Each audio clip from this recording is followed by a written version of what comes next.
Hey guys, welcome to the Liberal Hive Mind, a channel solely focused on exposing the abundant hypocrisy of the left. Democrats control 95% plus of the cultural media institutions, not only in America, but in the Western world in general. And so these tend to be safe spaces. You know, if you're a leftoid, if you're Elizabeth Warren, Janet Yellen, and you want to promote whatever wacky, kooky idea it is, whatever propaganda you want to promote, well then just go on a news network or go on a late night show, and you'll get a fluff piece interview, a bunch of softball questions meant to make you look good. You won't get challenged on any of your ideas. Narratives can be propagated, narratives can be preserved. It's frankly the most powerful tool of propaganda that the Democrats have. The media safe space. Well, it's a safe space for every Democrat. Almost. Kind of. Some Democrats are such monumental disasters, so incredibly incompetent, such buffoons, that there are no intellectual safe spaces for them. They always end up making a fool out of themselves no matter what and no matter where. And today, of course, we're talking about none other than Kamala Harris, the worst, least effective, and least popular vice president in American history, making an appearance on Stephen Colbert's late night comedy show, if you can even call it comedy at this point, where a very, very simple softball question from host Stephen Colbert turned into a highly embarrassing, highly detrimental moment for Kamala Harris. Stephen Colbert unintentionally exposes Kamala Harris as a massive frickin' fraud. Let me show you guys exactly what I mean by that. We got some stuff to get into, so let's roll the tape. All right, folks. So very simple question. If I meet someone and they ask me, well, what do you do? I say I'm a media, political analyst. I run a YouTube channel. If you're part of an older generation, I'd probably say it's kind of like a radio show. I have 3 segments that I run every single day, and I cover the news, I give my opinion, and I do analysis and fact check some of the garbage coming out of the media. I'm not a journalist, I'm more of an editorial guy. That's what I do. I'm able to describe my function in society. I can tell you how it's a job, how it generates income, what the potential value of it is. I mean, at least my perceived value. It's a simple question. If you're a carpenter and somebody asks you, what do? I build homes. I work with wood. I create things. I create structures. I renovate homes. Well, Kamala Harris, the vice president of the United States, the supposed second most powerful person in America, literally cannot even describe her job. One of the themes of the show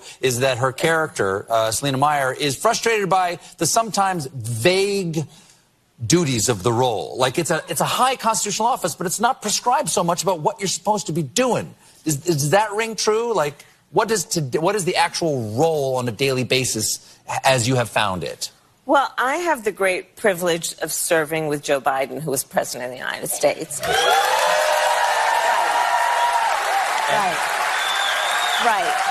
Exactly right. But, and was vice president, right? Does that affect it? Does he understand what it's like to be a vice president? He does, and he really is a true partner, and he understands the job. And remember, we came in during the height of the pandemic. Yes. And so much of the work was about, okay, we've got to cover a lot of bases, and let's figure out how between us we can do it. But he is an extraordinary leader, and I wish that people could see what I see, because there's only one person who sits behind that resolute desk. And the decisions that that person has to make are the decisions that nobody else in the country can make. And he's an extraordinary leader. Really is. Really is. That's an excellent answer. And the question was, what is the job of the vice president? And your answer is part of the job, I'm guessing. Well, you know, my job is to do, I mean, for example, I'll tell you, I was recently in Munich at the Munich Security Conference. Yes. And the job there was to stand up, and as you know, most of my career I spent as a prosecutor, and I declared that we, the United States of America, believe that Russia has committed crimes against humanity. Yes.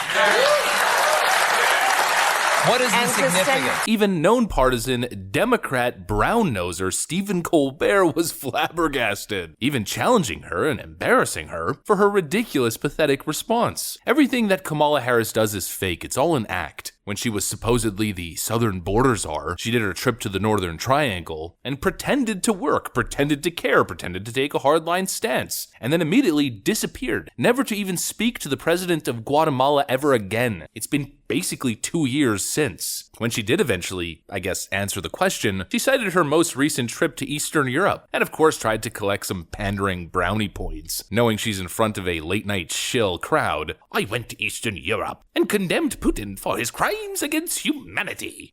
That's my gag reflex. What a cringe response. Because again, you know exactly what she's doing. It's an act. Just appeal to the war in Ukraine, paint yourself as a heroine, really taking it to Vladimir Putin, and then boom, you get to avoid the question entirely. He asked you, what do you do? What's your daily routine? What's your job? Kamala Harris doesn't have a job. Kamala Harris's entire job seems to be public relations, public perception. The public just needs to perceive that I, Kamala Harris, next in line to the Democrat throne, am doing something, when in reality she isn't doing anything. We've gone months without even hearing her name. In fact, I think that was part of the PR strategy after the whole border fiasco and basically half of her cabinet fleeing, not wanting to be anywhere near Kamala Harris, probably for the sake of their own political careers. I think the office of Kamala Harris strategy at that point was, let's just, not show our face for maybe 3 or 4 months. Maybe people will just forget about us. Then we can come back and say something about Vladimir Putin's crimes against humanity and collect a massive win. Everything is fake with this woman. It's all political theater. And especially the response to a question that Stephen Colbert didn't even ask. What do you do as vice president? Oh, I just sit back and awe just how incredible Joe Biden is. Give me a freaking break. Yes, Joe Biden, what a leader. What an incredible, inspirational figure. America is a nation that can be defined in a single word.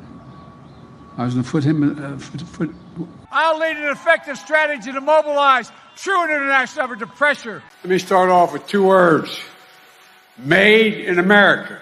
We know what Kamala Harris is doing here. In that same interview, like I showed you guys in yesterday's clip, she attacked Ron DeSantis. That pretty much tells you exactly what she's doing on Stephen Colbert's show. She views herself as next in line. Ron DeSantis clearly is going to be the contender, and so she's trying to attack Ron DeSantis and in the same breath, trying to stay in good standing with the current resident who's occupying the White House. She's, again, playing a game. We know the dynamic between Kamala Harris and Jill Biden, Joe Biden's wife, and of course the dynamic between Joe and Kamala during the Democrat primary season, where she basically accused him of being an old racist like 17 times. She's trying to mend the situation a little bit and put herself within his good graces, most likely in a calculated play for Joe Biden to run again in 2024, in her mind to hopefully win. And who knows, maybe Joe Biden in his extremely old age and late stages of dementia won't even make it through his second term and she'll be de facto next in line to be the president. Kamala Harris is the most disingenuous character in the world of politics, and I truly mean that. Her entire career has consisted of playing some sort of like high school in-crowd popularity game, putting herself in positions, let's just say, in order to advance her political career. One thing Kamala Harris certainly doesn't lack is ambition. What she lacks in competence, she certainly makes up for in her sheer determination and ambition to put herself in positions of power, lucrative positions, and keep climbing the ranks no matter where she is. And to me, it's totally transparent. It's as clear as day. She thinks she's being real slick. And honestly, to the average consumer, people tend to have pretty bad judge of character and aren't able to see the nuance, aka your typical Democrat. It probably works. It's probably a convincing act, a convincing little shtick. But I, and I'm sure all of you guys can see right through it, how everything Kamala Harris does has some sort of ulterior motive. It's all fake. It's all theater. It's all playing this little social politics game. And this moment on Stephen Colbert's show, I mean, geez, I don't think she got away with it in the least. She looks absolutely insufferable and just as unelectable and unlikable as ever. You know what? I hope her strategy continues, because if she's the candidate the Democrats are going with and running in 2024 or 2028, 2032, well, I can't think of anything worse for the Democrats and anything better for the future outlook of the United States of America. If anyone's gonna bring down the Democrat establishment's electoral hopes, 2 names come to mind: Hillary Clinton and Kamala Harris. That's what I got for you guys. Hopefully you enjoyed it. If you did, make sure to leave a like and possibly subscribe to the channel. Of course, you know we'd love to have you here. Thanks for watching, and I'll see you on the next one.